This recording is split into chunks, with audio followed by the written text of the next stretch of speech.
In the amines section of your textbook, we learned a few different reactions to alkylate amines, meaning to put R groups on amines. And one of the most useful of these is called Gabriel synthesis, because remember the Gabriel synthesis allows us to selectively monoalkylate the nitrogen, meaning that you're only going to get primary amines and nothing else. No secondary, no tertiary, just primary amines. So that's very useful.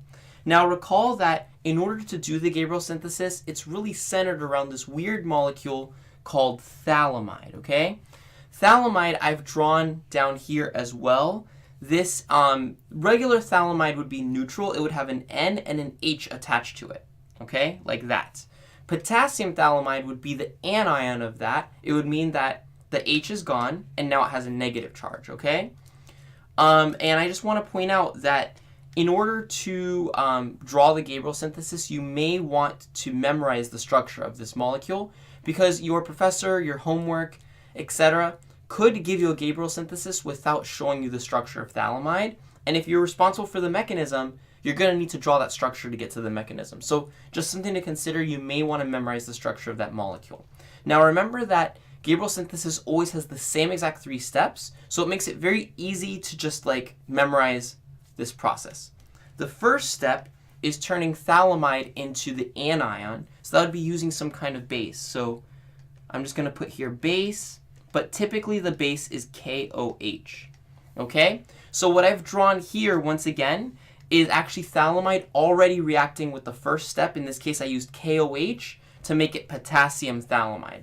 So because I didn't have space to draw every single step, so the first step we're just going to deprotonate in our minds and react the KOH with the phthalimide to make potassium phthalimide.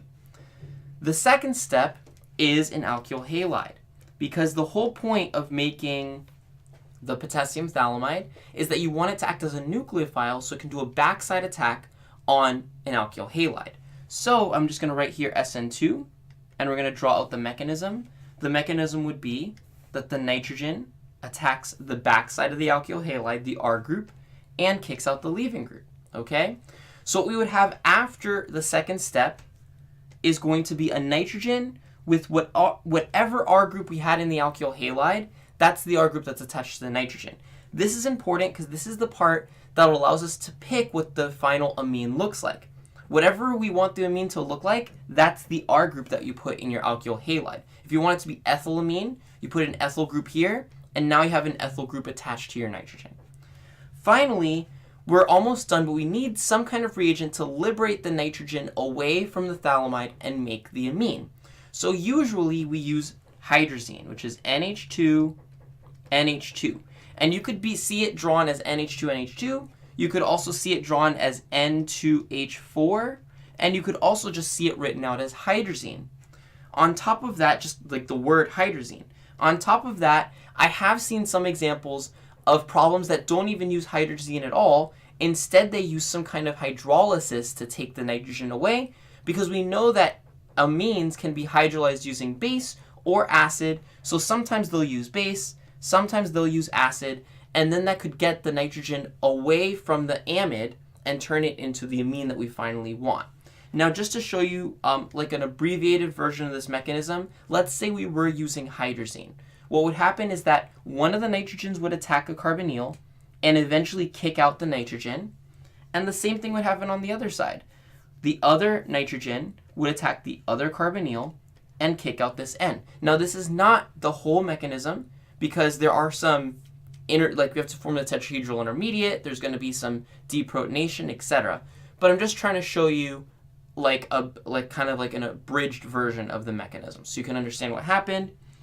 And what's going to finally happen is that you're going to get that hydrazine now attached where the old amine was, NH.